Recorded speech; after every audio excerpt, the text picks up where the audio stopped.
വിദ്യാഭ്യാസ രംഗത്ത് ആഗോള ശ്രദ്ധയാകർഷിക്കുകയാണ് സൗദി അറേബ്യ.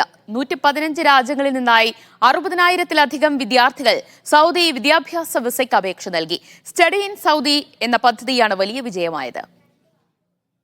വിശിഷ്ട പ്രതിഭകളെ രാജ്യത്തേക്ക് ആകർഷിക്കുന്നതിനും വിദ്യാഭ്യാസ പ്രക്രിയയുടെയും ഗവേഷണത്തിന്റെയും ഗുണനിലവാരം ഉയർത്തുന്നതിനും വേണ്ടിയാണ് സ്റ്റഡി ഇൻ സൗദി എന്ന വിദ്യാഭ്യാസ പ്ലാറ്റ്ഫോമിന് സൗദി അറേബ്യ തുടക്കം കുറിച്ചത്.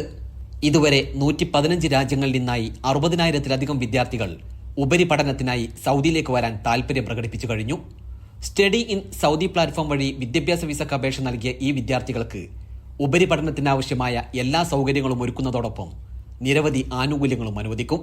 വിദ്യാർത്ഥികൾ, ഗവേഷകർ, ട്രെയിനികൾ എന്നിവർക്ക് ദീർഘകാല, ഹ്രസ്വകാല വിസകളിൽ ബിരുദം നേടാൻ അനുവദിക്കുന്ന 50ഓളം സർവകലാശാലകൾ സൗദിയിലുണ്ട്. 1,00,000-ത്തിലധികം അന്താരാഷ്ട്ര ബിരുദധാരികളെ സൗദി സർവകലാശാലകൾ ഇതുവരെ ലോകത്തിന് സമ്മാനിച്ചു.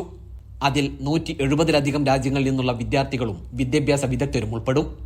80% പേരും ബാച്ചിലേഴ്സ് ഡിഗ്രിയാണ് സൗദിയിൽ നിന്ന് പൂർത്തിയാക്കിയത്. 12% പേർ ബിരുദാനന്തര ബിരുദവും ഡോക്ടറേറ്റും നേടി. കൂടാതെ 8% പേർ ഡിപ്ലോമയും കരസ്ഥമാക്കിയിട്ടുണ്ട്. മലയാളി വിദ്യാർത്ഥികളും സൗദിയിലെ ഉന്നത വിദ്യാഭ്യാസ മേഖലകളിൽ പഠനം നടത്തിവരുന്നു. വരും വർഷങ്ങളിൽ ലോകത്തിന്റെ വിവിധ ഭാഗങ്ങളിൽ നിന്നായി കൂടുതൽ വിദ്യാർത്ഥികൾ സൗദിയിലേക്ക് ഒഴുകുമെന്നാണ് പ്രതീക്ഷ. Gafoor Kondotty, media 1, Jeddah.